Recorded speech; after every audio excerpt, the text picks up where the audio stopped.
Bara jaamacadeed oo u dhashay dalka Pakistan ayaa lagu xukumay dil toogasho ah kadib markii uu aflagaadeeyay diinta Islaamka.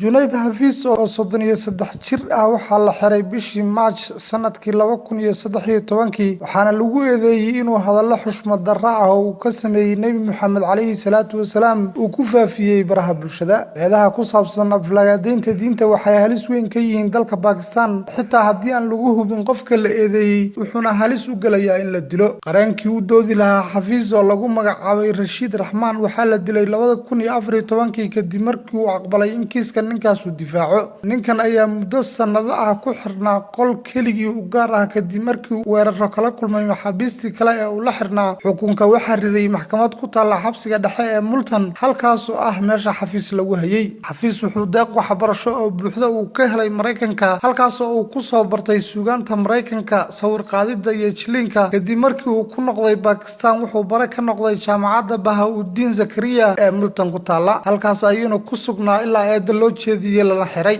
Golaha qareenada ee hadda u doodaya Junayd Hafiz waxay sheegeen inuu xukunka uu yahay mid nasiib darro ah. Waxayna wakaaladda wararka ee AFP u sheegeen inay racfaan ka qaadan doonaan. Qareenada u doodayay wax dacwad oogidda ayaa dhankooda loo qaybiyay macmacaan kadib markii xukunku u dhacay iyagoo ku dhawaaqayay Allahu Akbar iyo hadhinteen kuwa diinta caaya. Hay'adda u dooda xuquuqda aadanaha ee Amnesty International waxay sheegtay inuu xukunku ugub ku yahay cadaaladda waxayna ku tilmaantay niyad jab weyn iyo wax la yaab leh. Haddaba maxay yihiin shuruucda qabanaya dadka diinta u gafa ee dalka Pakistan ku nool?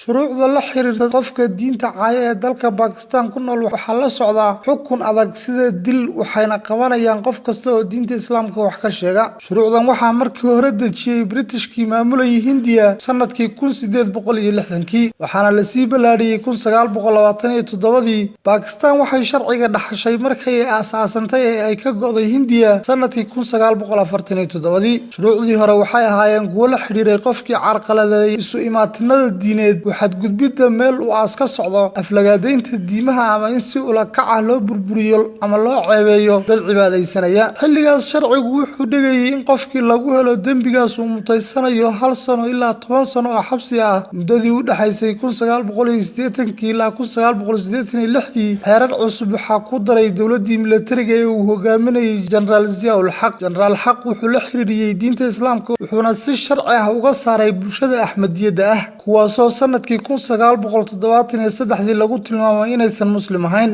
wuxuuna isagu ka saaray Axmadiyada guddiga ugu sarreeya ee muslimiinta dalkaasi. Xeerarkaas cusub ee uu ku daray waxay sharci darro ka dhigeen xushmad darrada ka dhanka ah Islaamka waxaana la soo saaray xukun xabsi daa'in ah oo lagu xukumo qofkii si ula kac ah u wasakheeya kitaabka Quraanka ah. Xogaa kadibna waxaa lagu daray in dil toogasho lagu xukumo ama xabsi daa'in la geliyo qofkii aflagaadeeyay Nabi Muhammad calayhi salaatu wasalaam. Ilaa 40 qof ayaa hadda u xiran oo sugaya in lagu fuliyo dil kadib markii lagu helay in diinta ay wax ka sheegeen inkastoo ilaa iyo hadda aan la fulin midna.